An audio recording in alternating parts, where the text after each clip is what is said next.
Treyarch has just released their first Zombies dev talk, which involved a lot of answers to a lot of different questions about Black Ops 7 Zombies, including gameplay changes from beta to launch, new information on cursed mode, and even some information on the HUDs. I thought the best way to do this video would be to break it up between the good news and the bad news, because there was some stuff in this dev talk that was really cool to hear, and then some stuff that wasn't so great to hear. I also recorded my reaction to this dev talk, so we're going to be showing some clips of my first reaction to some of this information as we talk about it. Will there be a relic to remove armor in Cursed?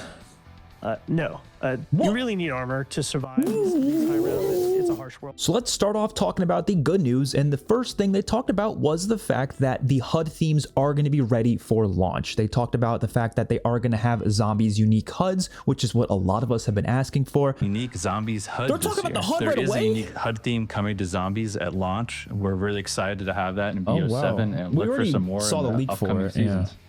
Why didn't Treyarch show off any HUD themes at COD Next? It simply just wasn't ready to show yet. So that's when we what do we COD all Next, assumed, we use a build. And of course, these HUD themes have already been leaked. I'm not going to show them myself because it is leaked images, but there's the Black Ops 3 Zombies HUD that's in there, even the Shadows of Evil Zombies HUD, and quite a few that are unique to Black Ops 7 Zombies itself. So hopefully they will look really solid when we actually see them in game. They did mention that we're going to be seeing them before launch. They're going to probably have some sort of blog post closer to launch that will reveal them. Hopefully they're really good, and hopefully there will be a way to have the classic score feed, just like the older games where the points popped up right next to where the points are on the HUD. I absolutely hate the fact that the score feed is either in the middle of the screen or nowhere at all. They also talked about some gameplay tuning for Black Ops 7 Zombies when it comes to increasing the damage on some weapons like submachine guns, where they're going to increase the damage of them when you're up close to the zombies. They're also going to be nerfing the melee weapon a little bit because it was a little too powerful. They're also going to be nerfing the saw trap, which I thought was a little odd because I personally didn't find the saw trap to be overpowered,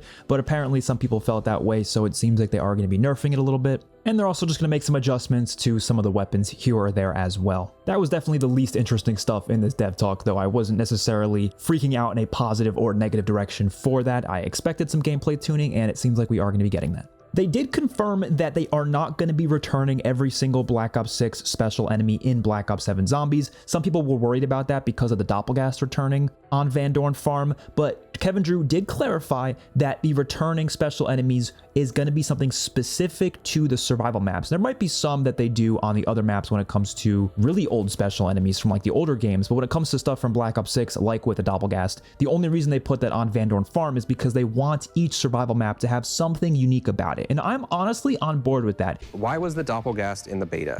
Oh, no. So we want to make sure that each survival map kind of has its own identity, and we thought that at round 40, it's high enough rounds to kind of add in a little bit of variety to kind of spice up the loop there.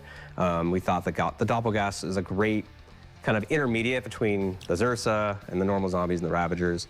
But that's going to be something like each survival map will kind of have its own unique identity. Don't expect the Doppelgast to be in every survival map. Even though I didn't love the fact that the Doppelgast returned, when I really think about it, if it's only used for survival maps, I really don't think it's the end of the world. It seems like this is the only map it's going to be on. It's not going to be on Ashes of the Damned. It's not going to be on any of the other survival maps. And if they can find other special enemies to throw on the other survival maps, then I think that's actually pretty cool, even if they are reused special enemies from Black Ops 6. I wouldn't be surprised if we see the Abomination show up in another survival map. And like I said, that's totally fine with me, as long as they don't just throw it on every single map, and especially not on the main maps. Something I wasn't expecting to talk about is the idea of bringing Black Ops 6 guns over to Black Ops 7.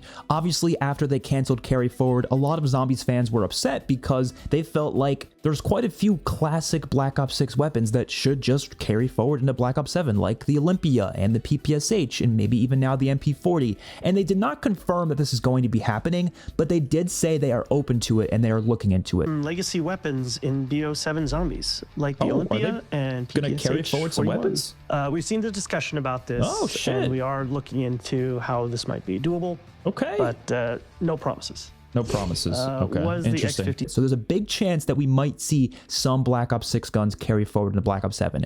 My opinion on this is that they should not carry forward every single Black Ops 6 weapon. They should just carry forward the classic ones like they were talking about in this dev talk. So the MP40, the PPSH, the Olympia, they should be the only ones to carry forward. And to take it a step further, they should be carried forward in a map unique way, meaning only some maps get these weapons. This is exactly what Black Ops 2 did. Black Ops 2 had quite a lot of Black Ops 1 guns in Black Ops 2 Zombies that were not available in Black Ops 2's multiplayer, but they used them sparingly on some maps. They didn't just throw them onto every single map in the game, which I thought was really, really cool. I would love it if the MP40 only shows up on the DLC 1 map, which the DLC 1 map is supposed to be the 1940s New York City map that's overtaken by Germany. That would obviously fit really well with the MP40 returning, and there's no need to put it on Ashes of the Damned. Ashes of the Damned could have a different gun like the PPSH or the Olympia or something like that. I think it's a great way to make maps feel more unique by having unique weapons on them. Of course, I expect the Black Ops 7 guns to be on every single map,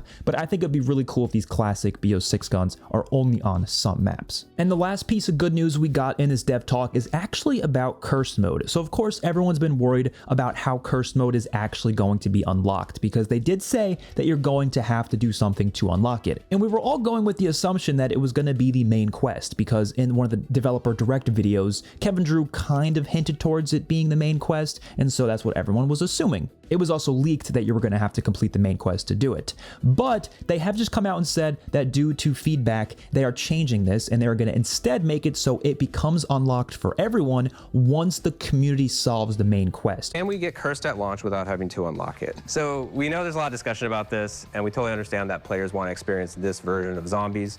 So what we're going to do is unlock Cursed as soon as someone out in the world completes the main quest in Ashes of the Damned. We'll make sure that everyone's able to go into that mode once that main quest has been solved. No pressure. So you do not have to individually solve the main quest. It's just that the community has to solve it, at least one person out there in the world, and then it becomes unlocked for everyone. Now, I am mostly happy about this because I had two major complaints about the idea of locking the Cursed Mode behind the main quest. And one of those complaints was about all of the players out there who don't enjoy doing Easter eggs, but still want a more challenging and classic feeling Zombies experience that Cursed Mode will likely be able to provide for them. I thought to myself, why lock that behind anything? Why make it so those players can't just jump right into it? I think it's a weird option, and it's going to close off this mode from 90% of the community forever. And I just don't see the point of doing that. I think that would be quite unnecessary. And them doing this is obviously going to fix that problem.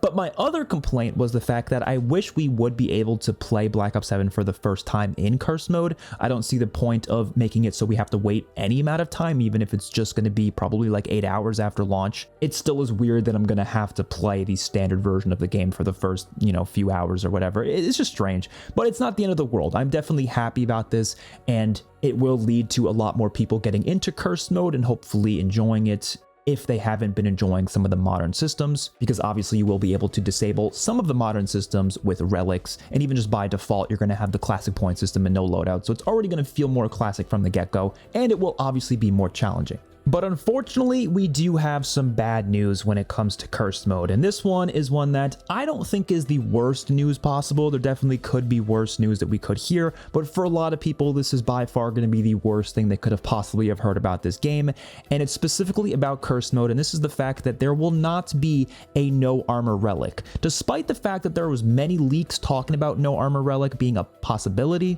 and a lot of people hoping that was going to be the case, it sounds like it's something that they just aren't doing. Will there be a relic to remove armor in Cursed? No. You really need armor to survive these high rounds. It's a harsh world out there. Without armor, you die pretty quickly.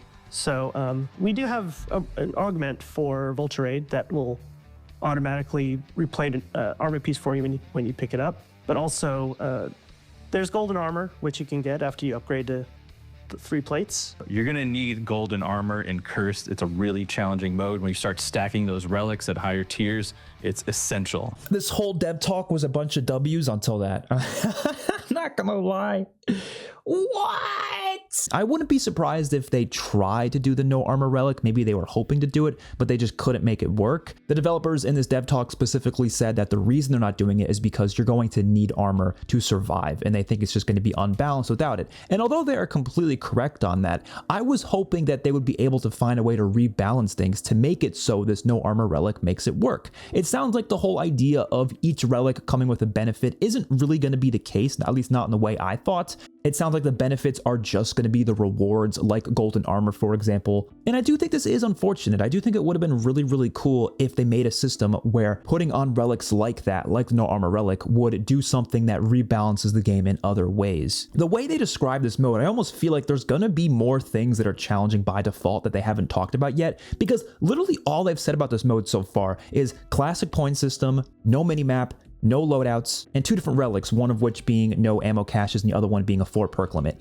Quite literally, none of those sound like they're going to make the game that much harder. The 4 perk limit's probably going to be the hardest one out of all of those, but to be honest, none of these sound like it's going to suddenly make the game impossible. They're making it sound like this mode's going to be extremely challenging, so it makes me think there's going to be other changes by default that they just haven't talked about, maybe increasing the zombie speed, or increasing how fast they hit you and all these other things. So I definitely am worried about how this is going to work. Like I said, this isn't the end of the world for me because honestly, as much as I don't like armor, it's definitely not the thing about modern zombies that I dislike the most. It's something that I can kind of tolerate. I'm okay with it existing, but I would obviously prefer if it wasn't there. So I do think it would have been nice to have a relic for that. But really what worries me about this more than anything is it just sounds like they're not going to be doing any rebalancing at all across the board. If they weren't able to do that for armor, why would they do that for any other system? So it sounds like any sort of relics they do is just going to make the game harder, and that's it. There's not going to be any rebalancing there, which I do think is unfortunate and definitely makes this less of a classic mode. And of course, I know this is not technically a classic mode,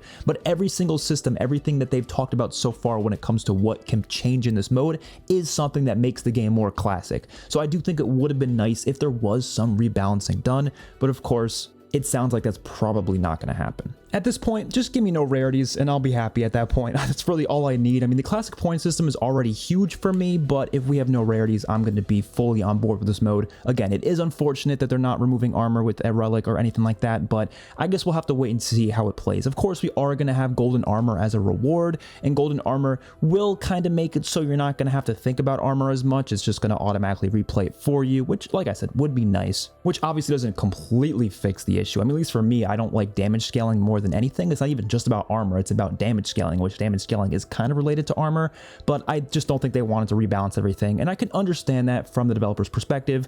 Hopefully with Black Ops 8, we just completely change the systems and go back to how the classic games feel, but we'll have to wait and see in 2028 for that. And the last thing they talked about that I feel like is kind of bad news, but also could be considered good news, is the fact that they did talk about a super Easter egg, and they did say they are looking into doing a super Easter egg for Black Ops 7.